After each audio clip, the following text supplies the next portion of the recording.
Eh, citoyennes et citoyens, vous aimez la vraie science-fiction ou le genre au sens large? Vous aimez être confronté à des idées nouvelles, des choses qui peuvent étendre votre compréhension du monde, tout en vous faisant questionner vos certitudes? Si la réponse est oui, ne cherchez pas. Le magazine Métal Hurlant est fait pour vous. Et si la réponse est non, vous devez encore plus le lire, quoi. Je vous l'avais déjà présenté, Métal Hurlant, c'est une revue culte, fondée dans les années 70 par Dionnet, Drouillet et Moebius. Culte pourquoi? Parce qu'elle a eu un impact majeur sur la science-fiction en général, que ce soit avec sa version américaine, Heavy Metal, ou des films comme Mad Max, Alien, Blade Runner, etc. Sans Métal Hurlant, la science-fiction n'aurait pas du tout la même gueule. Le 7e numéro vient de sortir, un numéro spécial monstre. 300 pages consacrées à tout type de monstres. Des créatures horribles et difformes, auxquelles on pense naturellement, aux monstres qui se cachent au sein même de l'humanité. Foncez vous le procurer, soit en l'achetant directement en kiosque et librairie, ou en vous abonnant via le lien dans la description. N'hésitez pas à vous abonner d'ailleurs, car vous pouvez bénéficier d'une réduction jusqu'à 19% par magazine. Et maintenant, votre émission.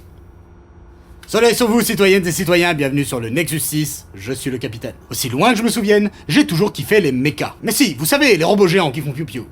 Gundam, Gunbuster, Patlabor, Escaflowne, Razefon et fucking Macross, j'ai tout vu, ou presque. Ce genre de l'animation japonaise était même un vrai marqueur culturel dans les années 80 et 90. Il symbolisait à lui seul tous les fantasmes que l'on se faisait du Japon. Un miracle de renaissance économique, un pays surtechnologique qui se trouvait déjà dans le futur d'une certaine manière.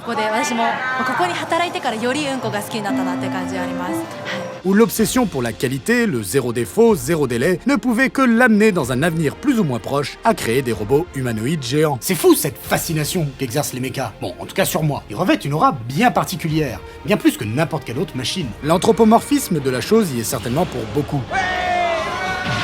Plus qu'un véhicule, comme pourrait l'être un avion, plus qu'un simple outil, comme l'est une pelleteuse, le mecha est une extension de l'humain. Il en reproduit les gestes, la posture, l'attitude.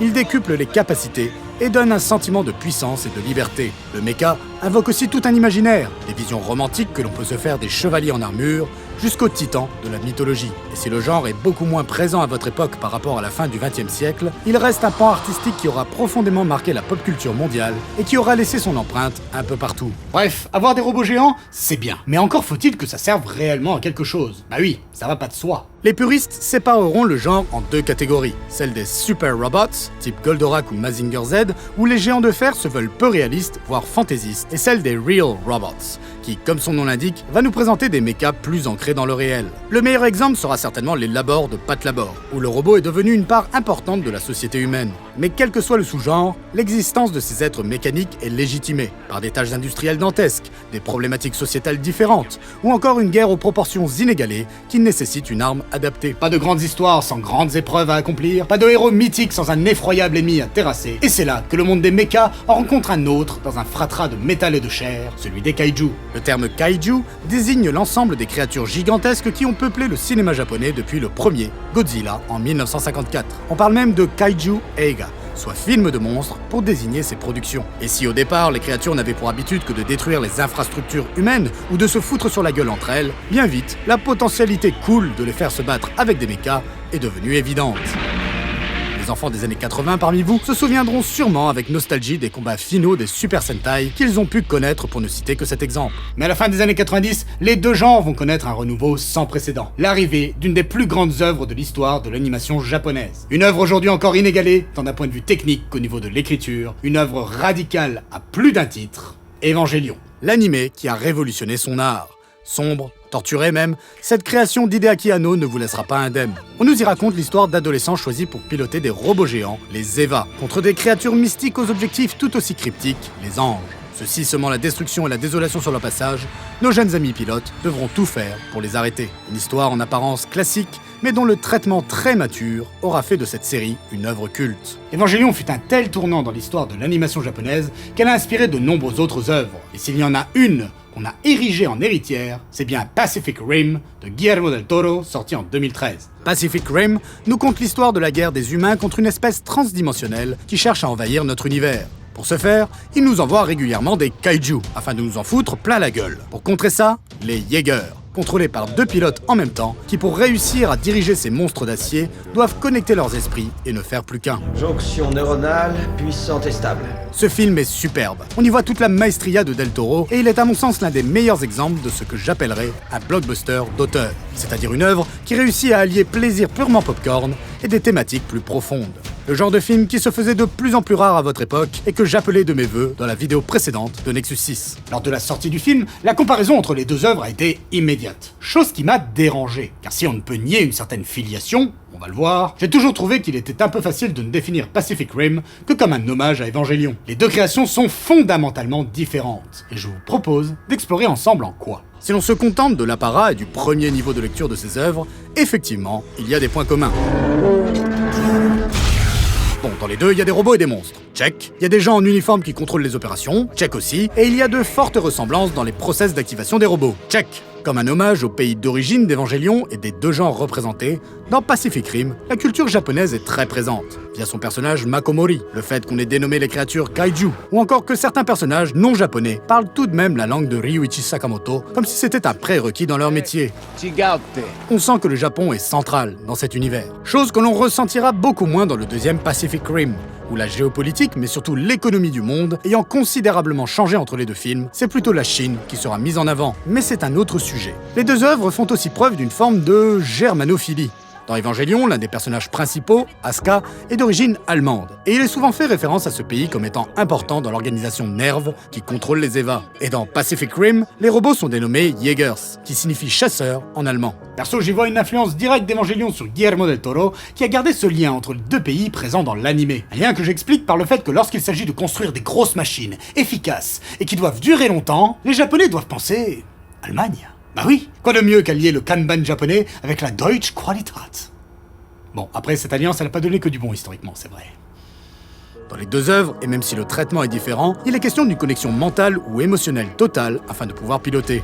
Dans Evangelion, c'est directement avec l'EVA que les pilotes sont liés, et dans Pacific Rim, ce sont les deux pilotes entre eux. Mais dans les deux cas, les pilotes ressentent ce que le robot ressent. Si un bras est coupé, les pilotes auront l'impression que c'était le leur. Une excellente idée qui renforce grandement l'implication pour les personnages.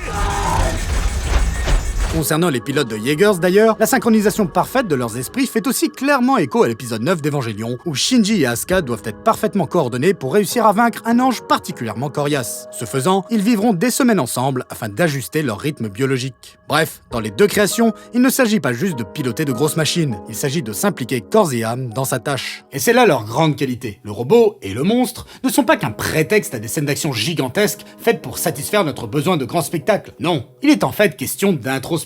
Et c'est peut-être l'affiliation la plus forte entre Evangelion et Pacific Rim. Les machines géantes sont davantage les matrices servant à révéler et explorer les traumas des personnages principaux qu'autre chose. Shinji, presque orphelin car la mère a disparu tragiquement et le père, sociopathe absolu, ne s'est jamais occupé de lui. Riley, qui était connecté à son frère lorsque celui-ci est mort, causant un traumatisme certain. Et là, je ne parle que des personnages principaux. Dans les deux œuvres, tous les personnages auront des choses à prouver aux autres et à eux-mêmes. Leur motivation et leur engagement dans la guerre auquel ils prennent part ne sont pas uniquement guidés par des considérations d'ordre guerrier. Sauf que...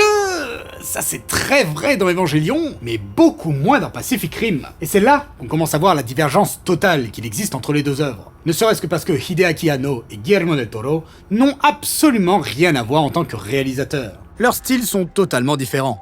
Chez del Toro, la gourmandise. Chez Anno, une forme d'ascétisme. Au niveau des créatures, tout d'abord, pour qui Guillermo a toujours témoigné une vraie fascination avec des bestiaires éclectiques, variés et colorés. On sent qu'il prend plaisir à les mettre en scène. Alors que dans Evangelion, les anges, même s'ils sont variés en termes de typologie, ne sont résumés qu'à leur pure fonction de destruction, avec des formes des fois réduites au strict nécessaire. Dans la rythmique ensuite, que ce soit au niveau de la mise en scène ou du montage, Pacific Rim est un film pleinement tourné vers le cool, l'action, le démonstratif. Le montage est nerveux, la musique aussi. L'action et le fait de la voir s'exercer fait partie intégrante du plaisir que l'on a à regarder ce film. Là où Evangelion est beaucoup plus austère, avec des plans longs, des moments où la violence se fait hors champ, et des combats moins tape à l'œil. Alors vous me direz qu'il est difficile, voire un peu con, de comparer la réalisation d'un animé avec celui d'un film, et vous n'aurez pas complètement tort, mais de 1, comparer les deux, c'est pas moi qui ai commencé, et de 2, je ne vous répondrai qu'une seule chose, Shin Godzilla. Sorti en 2016, Shin Godzilla ou Godzilla Resurgence est réalisé par Anno, nous montre à quel point même sur un film live, il use du même style. Non vraiment, regardez-le, ce sont les mêmes plans que dans Evangelion, le même montage, il va jusqu'à utiliser exactement la même musique. C'est abusé. Bon après le film est super cool. Puis de toute façon, je ne parlais pas que des scènes d'action. Même dans les scènes d'exposition, on voit bien que les deux réalisateurs sont complètement différents. Il va toujours y avoir une forme d'activité chez Del Toro, là où souvent chez Anno, le silence peut en dire bien plus.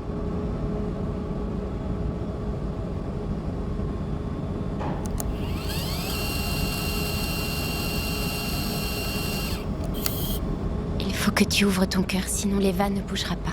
Après attention, je ne dis pas non plus qu'il n'y a pas des moments plus péchus dans Evangelion, il y en a même plein d'ailleurs. Tout comme Del Toro, c'est aussi très bien astillé des moments de poésie au milieu de la fureur. Mais voilà, sur le global, le traitement stylistique qu'ils font de deux situations scénaristiques similaires, monstre contre robot, est très différent. Et le fond aussi. Guillermo del Toro sait faire des films de genre intelligents avec une vraie part émotionnelle. C'est sa grande force, mais il serait exagéré de considérer Pacific Rim comme autre chose que ce qu'il est, un blockbuster qui cherche avant tout à plaire au grand public. Un blockbuster d'auteur, comme je le disais. Oui, fait avec amour par un amoureux du cinéma. Aussi, mieux écrit avec de vrais personnages. Tout à fait, mais qui reste un produit intégré à un mode de production qui doit rentrer dans ses frais et pour cela toucher un maximum de monde. Donc qu'on le veuille ou non, on peut tout à fait regarder ce film qu'à l'aune de ses scènes d'action, sans aller plus loin, et on aura kiffé. Le film reste centré sur le conflit entre les humains et les êtres dimensionnels, avec ce que cela comporte comme moment de bravoure, de romance et d'envolée lyrique martiale, comme tout bon gros film américain qui se respecte. Et nous allons mettre fin à l'apocalypse! Ce que le film n'est pas complètement puisque Guillermo est mexicain et c'est une coproduction avec Hong Kong. Mais vous voyez ce que je veux dire. Dans Pacific Rim, les protagonistes, malgré l'adversité, ont leur destin en main. Ils pourront s'en sortir par leur force de caractère et leur résilience. Ce sont des héros en tout point. Alors qu'Evangelion, on n'est pas du tout là-dessus. Ouh là non, non. Déjà, contrairement à Pacific Rim, la survie de l'humanité n'est pas vraiment le sujet principal et la raison réelle du combat contre les anges.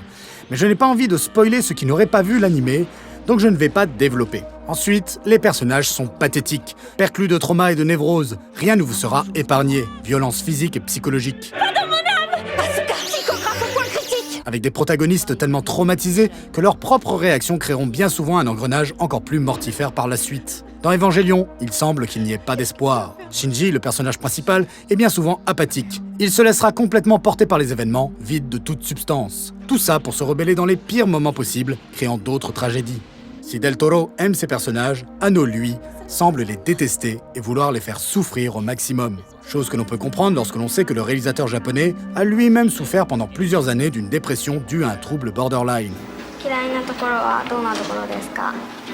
自分が出てるところ Un vécu difficile qui l'a inspiré pour de nombreuses thématiques d'Evangelion. Ce qui fait d'Evangelion une œuvre bien plus radicale que Pacific Rim, tant dans la raison de son existence que dans son exécution. Une radicalité que j'étais très loin de pouvoir comprendre lorsque j'ai vu la série pour la première fois. J'avais 11 ans, et clairement je n'avais pas du tout la maturité pour comprendre ce qu'elle souhaitait me proposer intellectuellement et artistiquement. La vérité, c'est qu'à cet âge-là, j'étais surtout fasciné par le design des robots, la perspective de les voir se foutre sur la gueule, bref, je voulais voir un animé popcorn, quoi.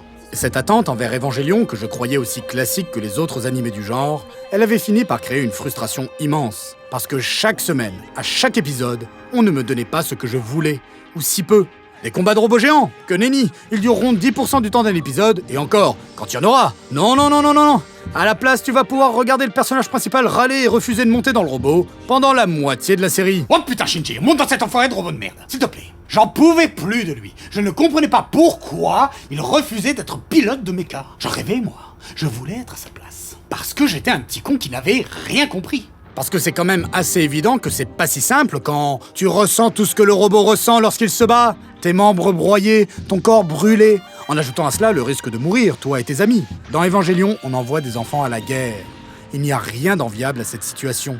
À aucun moment, Hideaki Anno ne romantise la fonction des pilotes d'Eva. C'est une tâche ingrate, dont on ne tire aucun bénéfice, qui ostracise même et enferme dans un mal-être profond. Tout le contraire de Pacific Rim, où les pilotes de Jaeger sont les sauveurs de l'humanité, avec le statut et tous les privilèges qui vont avec. Là voilà la différence fondamentale entre les deux œuvres. D'un côté des héros, et de l'autre, des victimes sacrifiées sur l'autel de la folie des hommes. J'ai honte de ne pas avoir compris ça plus vite à l'époque. Heureusement, les années passant, j'ai fini par appréhender l'horreur réelle que représentait ce qu'il se passait dans Evangelion. Et aujourd'hui, si je devais marquer réellement le trait d'union entre les deux œuvres, je qualifierais donc Pacific Rim de version pour ados d'Evangelion. Alors attention, une bonne version pour ados, qui en garde l'essence, mais traitée avec plus de légèreté et avec un enrobage plus accessible. Et je ne regrette pas d'être tombé sur Evangelion si jeune. Car au-delà de la frustration, je sentais qu'il y avait quelque chose que je n'arrivais pas à atteindre. Une part de moi savait que je devais faire un effort pour comprendre cette partie inaccessible de l'œuvre. Evangelion m'a offert un cadre intellectuel et émotionnel nouveau, qui, je pense, a fortement marqué ma manière d'apprécier toute forme d'art par la suite. Elle a d'ailleurs eu un impact encore plus grand sur moi quelques années après, avec la fin de la série via le film Evangelion Death and Rebirth. Mais ça, c'est une histoire que je vous garde pour une autre fois. Merci pour votre écoute, citoyennes et citoyens, j'espère que cette émission vous aura plu. Et si vous cherchez un héritier plus direct que Pacific Rim, je ne saurais que trop vous conseiller Rasez Fond. Je n'ai pas vu la série depuis le début des années 2000, donc certains détails sont nébuleux, mais je l'appréciais beaucoup. Bien qu'ayant une vibe un poil plus positive qu'Evangelion, on est clairement dans la même démarche. Des robots, des créatures bizarres, et des réflexions matures avec des personnages qui sont loin d'être des héros. N'hésitez pas à vous abonner et à activer la cloche, mais aussi à nous soutenir sur Tipeee si vous souhaitez continuer à voir le Nexus 6 voler. Soleil sur vous, et à très bientôt sur le Nexus 6.